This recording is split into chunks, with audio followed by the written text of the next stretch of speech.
Good morning students. मैं doctor Hemlata Akodiya, government girls college Chomu से। बच्चों, हम बीए पार्ट फर्स्ट का फर्स्ट पेपर पढ़ रहे हैं। पिछले 2 वीडियो में मैंने आपको राजनीतिक विकास के अर्थ, लक्षण, अवस्थाओं, सूचकों के बारे में बताया था। आज के वीडियो में हम राजनीतिक विकास के उपकरण, सीमाओं की बात करेंगे। बच्चों, राजनीतिक विकास एक निरंतर चलने वाली प्रक्रिया होती है जो मुख्यतः राजनीतिक व्यवस्था के आंतरिक एवं बाह्य दबावों के द्वारा संचालित होती है। किंतु इस प्रक्रिया को गतिशील बनाने में व विकसित करने में शासक, विभिन्न वर्ग तथा संस्थाएं आदि की महत्वपूर्ण भूमिका होती है। अतः इसे राजनीतिक व्यवस्था के राजनीतिक विकास के साधन, अभिकर्ता या उपकरण कह सकते हैं। राजनीतिक विकास के जो प्रमुख साधन है उसमें पहला साधन आता है क्रांतिकारी नेता। जब किसी राजनीतिक व्यवस्था के संचालन में गंभीर संकट या समस्या उत्पन्न हो जाती है तो उस राजनीतिक व्यवस्था में राजनीतिक विकास रुक जाता है। वास्तव में अनेक बार राजनीतिक पतन उत्पन्न हो जाता है। ऐसी स्थिति में राजनीतिक स्थिरता, एकता एवं अस्तित्व के लिए गंभीर खतरा उत्पन्न हो जाता है और जन असंतोष में वृद्धि होने लगती है। राजनीतिक व्यवस्था को ऐसे संकट से मुक्त करके पुनः राजनीतिक विकास की प्रक्रिया को चालू करने के लिए अक्सर क्रांतिकारी नेतृत्व का उदय होता है। यदि कोई क्रांतिकारी नेता वास्तव में जननायक भी होता है तो उसका कार्य बहुत सरल हो जाता है, अन्यथा उसे अत्यधिक बाध्यकारी शक्ति का प्रयोग करना होता है। क्रांतिकारी नेता का प्रथम कार्य केंद्रीय सत्ता को अधिक मजबूत बनाना होता है कि राजनीतिक व्यवस्था की सभी संरचनाएं उसके नियंत्रण को स्वीकारें। दूसरा जो उपकरण है वह है राजनीतिक दल। अंतर्राष्ट्रीय राष्ट्र राज्यों में राजनीतिक दल को राजनीतिक विकास का एक उत्तम साधन माना जाता है। प्रजातांत्रिक राजनीतिक व्यवस्था में राजनीतिक दलों के माध्यम से राजनीतिक नेतृत्व का विकास होता है। राजनीतिक विकास की दृष्टि से शासक वर्ग के लक्ष्यों एवं जन आकांक्षाओं के बीच सामंजस्य स्थापित होता है तथा राजनीतिक दलों के माध्यम से ही राजनीतिक विकास में जन भागीदारी का विस्तार होता है। लोकतांत्रिक राजनीतिक व्यवस्था में अनेक बार राजनीतिक दल राजनीतिक विकास में बाधक भी बन जाते हैं। प्राय ऐसा होता है कि राजनीतिक दलों का आंतरिक संगठन लोकतांत्रिक नहीं होता। दलों की संख्या बहुत अधिक होती है, उनमें गुटबाजी होती है तो वे चुनावी गड़बड़ियाँ करते हैं अथवा जन उत्तेजना या उग्र आंदोलन चलाते हैं। समग्रतावादी राजनीतिक व्यवस्था में राजनीतिक विकास की दृष्टि से राजनीतिक दल की भूमिका विवादास्पद बन जाती है। अगला जो उपकरण या अभिकर्ता है वह है सैनिक शासन।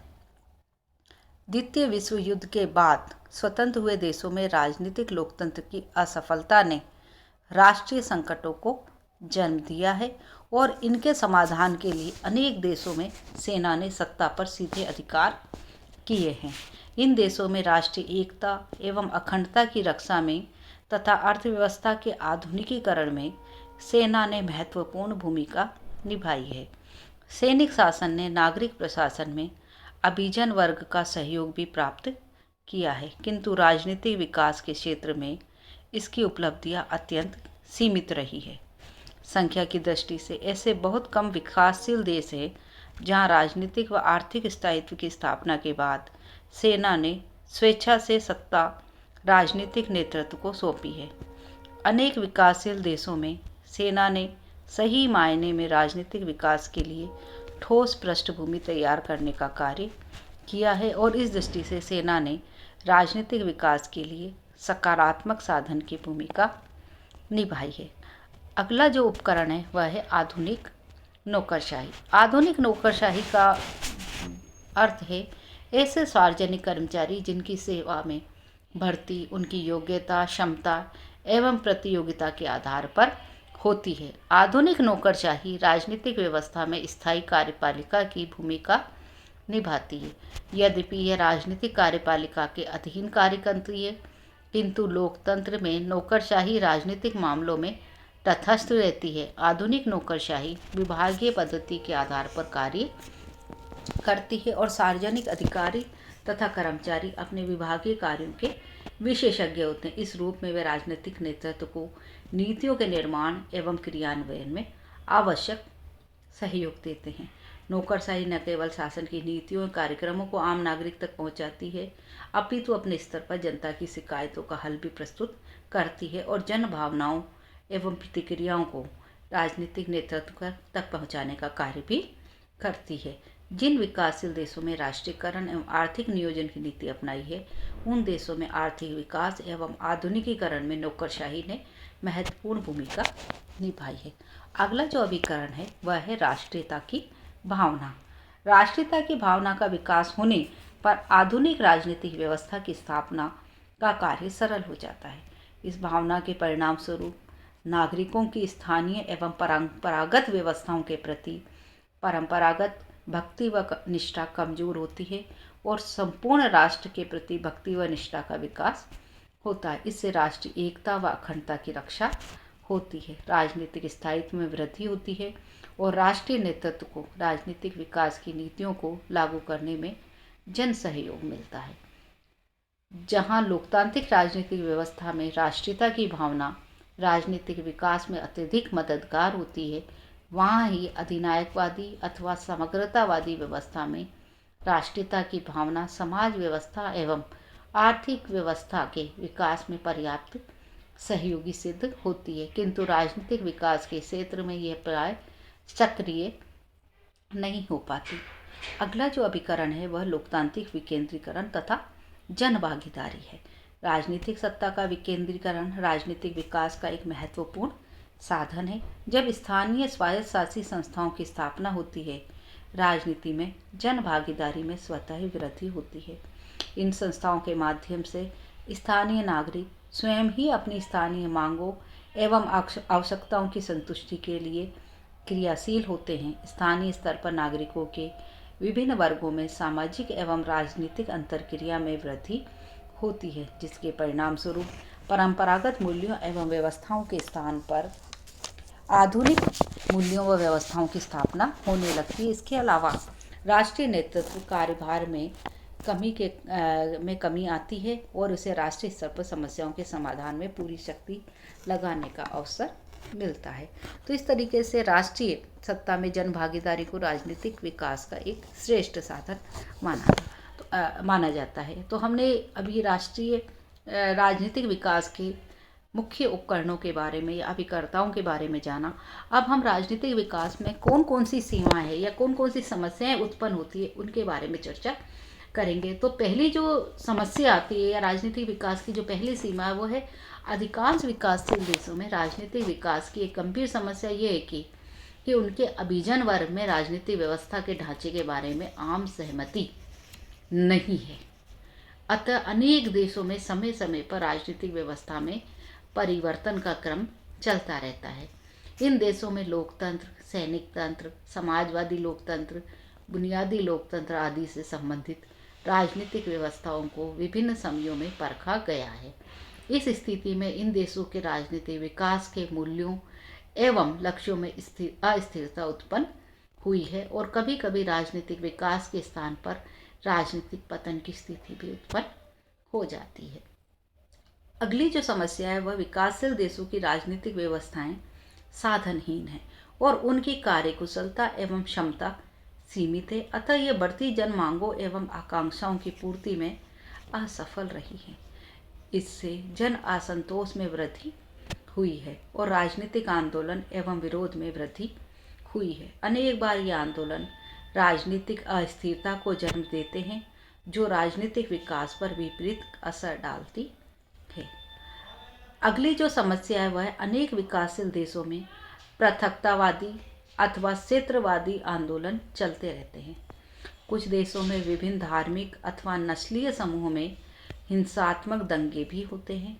अनेक विकासशील देशों में एक समुदाय द्वारा दूसरे समुदायों पर सामूहिक हिंसक आक्रमण अथवा आतंकवाद की गंभीर समस्या मौजूद है। इसके परिणाम स्वरूप इन देशों में आंतरिक सुरक्षा पर होने वाले व्यय में अत्यधिक वृद्धि हुई है और नागरिक अधिकारों पर प्रतिबंधों में भी वृद्धि हुई है। अगली जो समस्या है वह है अनेक विकासशील देशों में राजनीतिक व आर्थिक भ्रष्टाचार में अत्यधिक वृद्धि हुई है। राजनीतिज्ञ माफिया एवं भूमिगत अपराधियों के संरक्षक बन गए हैं और इससे राजनीतिक अपराधीकरण में वृद्धि हुई है और इन देशों में राजनीतिक हत्याओं की घटनाएं भी बढ़ी है। नेक्स्ट जो सीमा है वह है अनेक विकासशील देशों में लोकतांत्रिक शासन पद्धति को अपनाया है, किंतु इनमें से अधिकांश देशों में लोकतंत्र के कुशल संचालन की परिस्थितियों का अभाव है। कुछ देशों में इतने अधिक राजनीतिक दल है कि सदैव किसी एक दल को बहुमत प्राप्त नहीं होता है और अस्थिर साझा सरकारें बनती हैं। राजनीतिक दलों के आंतरिक संगठन एवं कार्य प्रणाली में लोकतांत्रिक मूल्यों व प्रक्रियाओं का अभाव है। दल गुटबाजी, विभाजन तथा दल बदल की कुप्रवृत्तियों के शिकार हैं तथा सत्ता की प्राप्ति के लिए जन भावनाओं को उभारने में चुनावी गड़बड़ तथा चुनावी हिंसा में विश्वास रखते हैं। अगली जो सीमा है वह है अनेक विकासशील देशों में समय समय पर ऐसा सैनिक या राजनीतिक नेतृत्व स्थापित हुआ है जो एक बार सत्तारूढ़ होने पर आसानी से सत्ता का त्याग नहीं करना चाहता। ऐसे नेतृत्व ने जनता पर अपने विचारों को लादने का कार्य किया है, जनमत निर्माण के साधनों का सरकारीकरण किया है, अपने विरोध का बल युक्त दमन किया है और अपने पक्ष में सेना का राजनीतिकरण किया है। अगली जो समस्या है वह है अधिकांश विकासशील देशों में योग्य, दक्ष एवं कर्तव्यपरायण प्रशासकों की संख्या सीमित है। इन देशों में राज्य के कार्यों में तेजी से विस्तार हुआ है और इसके साथ ही नौकरशाही व्यवस्था में भी अत्यधिक विस्तार हुआ है। इससे नौकरशाही के स्तर में गिरावट आई है। इन देशों में भ्रष्टाचार एवं राजनीतिक दबाव ने नौकरशाही की कार्यकुशलता एवं दक्षता पर विपरीत प्रभाव डाला है। इन देशों के राजनीतिक नेतृत्व ने नौकरशाहों की राजनीतिक प्रतिबद्धता पर जोर दिया है और अपने से असहमत नागरिकों के नौकरशाहों के अनियमित स्थानांतरणों की नीति अपनाई है। अगली जो सीमा है वह अधिकांश विकासशील देशों में सामाजिक संरचना ऐसी है कि राजनीतिक विकास पर विपरीत प्रभाव डालती है। राजनीतिक विकास की प्रक्रिया ने समाज में आधुनिकीकरण की प्रक्रिया को जन्म दिया है, किंतु इससे इन देशों की परंपरागत समाज व्यवस्थाओं में एक प्रकार की मूल्यों की अराजकता उत्पन्न हुई है। ये समाज परंपरावाद एवं आधुनिकीकरण के बीच एक संक्रमण की अवस्था में है। इन समाजों में एक प्रभावशाली वर्ग आधुनिकीकरण का समर्थक है, किंतु परंपरावादी वर्ग इससे पाश्चात्यकरण की प्रक्रिया मानकर इसका तीव्र विरोधी है। इससे इन देशों में सामाजिक तनाव में वृद्धि हुई है। इसके अलावा सामाजिक तनाव का एक प्रमुख कारण इन देशों में स्वतंत्रता के बाद परंपरागत प्रभावशाली अभिजन वर्ग के विशेषाधिकारों में कमी तथा परंपरा से निम्न वर्गों की सत्ता में भागीदारी में वृद्धि हुई है। अगली जो सीमा है वह आर्थिक विकास की दर कम होना है। इनकी तुलना में जनसंख्या में तेजी से वृद्धि हुई है। इस स्थिति में जन मांगों की पूर्ति में राजनीतिक व्यवस्था असमर्थ सिद्ध हुई है। इन देशों में आर्थिक विकास का लाभ जनता के सभी वर्गों को समान रूप से प्राप्त नहीं हो पा रहा है। राष्ट्र के उद्योगों एवं पूंजी पर कुछ ही परिवारों का लगभग एकाधिकार है। इस संपत्तिशाली वर्ग के पास पर्याप्त काला धन भी है। इस धन ने राजनीतिक चुनाव में भ्रष्ट आचरण को जन्म दिया है।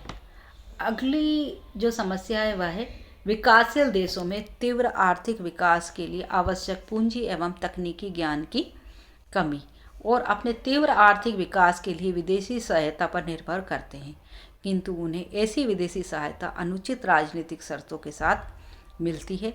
इस स्थिति में उनके आर्थिक व राजनीतिक जीवन में विदेशी हस्तक्षेप बढ़ जाता है और इसके साथ ही राष्ट्रीय राजनीति में अस्थिरता भी बढ़ जाती है। अगली जो सीमा है वह अधिकांश विकासशील देशों का अपने पड़ोसी राष्ट्रों से सीमा अथवा अन्य कारणों से गंभीर विवाद है और इसके बीच समय समय पर युद्ध भी हो जाते हैं। इससे इन राष्ट्रों की सुरक्षा व्यय में अत्यधिक वृद्धि होती है और उसके आर्थिक विकास एवं सामाजिक सेवाओं के स्तर पर प्रतिकूल प्रभाव पड़ा है। इससे कुल मिलाकर उनकी राजनीतिक विकास की प्रक्रिया में भी बाधा पड़ी है। राजनीतिक विकास के लिए जिस नागरिक समानता, राजनीतिक समानता, विधि के शासन की आवश्यकता होती है, वह विकासशील राज्यों की राजनीतिक व्यवस्था में पर्याप्त रूप से मौजूद नहीं है। तो ये सारी समस्याएं इन विकासशील राज्यों को देखनी पड़ती है, जिसकी वजह से इन राज्यों की विकास की गति अत्यंत धीमी हो जाती है या उन ऊंचाइयों को नहीं छू पाते जिस जगह पर विकसित राज्य पहुंच चुके हैं। फिर भी हम राजनीतिक विकास उपागम के अगर हम मूल्यांकन की बात करें तो आमंड एवं पावेल, रिग्स आदि समाजशास्त्रियों ने तुलनात्मक राजनीति के अध्ययन एवं विश्लेषण में राजनीतिक उपागम के महत्व को स्वीकारा है। वह कहते हैं यह उपागम विभिन्न राजनीतिक व्यवस्थाओं में होने वाले राजनीतिक विकास की विवेचना एवं स्पष्टीकरण में मदद देता है। इसके आधार पर विभिन्न राजनीतिक व्यवस्थाओं में होने वाले राजनीतिक विकास की तुलना की जा सकती है और विकास की दिशा के बारे में भविष्यवाणी संभव हो सकती है। दूसरा, इन उपागमों की मदद से राजनीतिक व्यवस्थाओं का वर्गीकरण किया जा सकता है। राजनीतिक व्यवस्थाओं का यह वर्गीकरण इनके राजनीतिक विकास के अतीत, वर्तमान तथा उनके भविष्य के विकास को ध्यान में रखकर किया जा सकता है। इस उपागम की मदद से विभिन्न राजनीतिक व्यवस्थाओं की अर्थपूर्ण मानदंडों के आधार पर तुलना की जा सकती है। यह तुलना राजनीतिक व्यवस्थाओं में मौजूद राजनीतिक विकास के संकेतकों तथा राजनीतिक विकास के स्तरों के मापन के आधार पर की जा सकती है। इस उपागम की सहायता से विभिन्न राजनीतिक व्यवस्थाओं में चलने वाली राजनीतिक विकास की प्रक्रिया का सामान्यीकरण किया जा सकता है।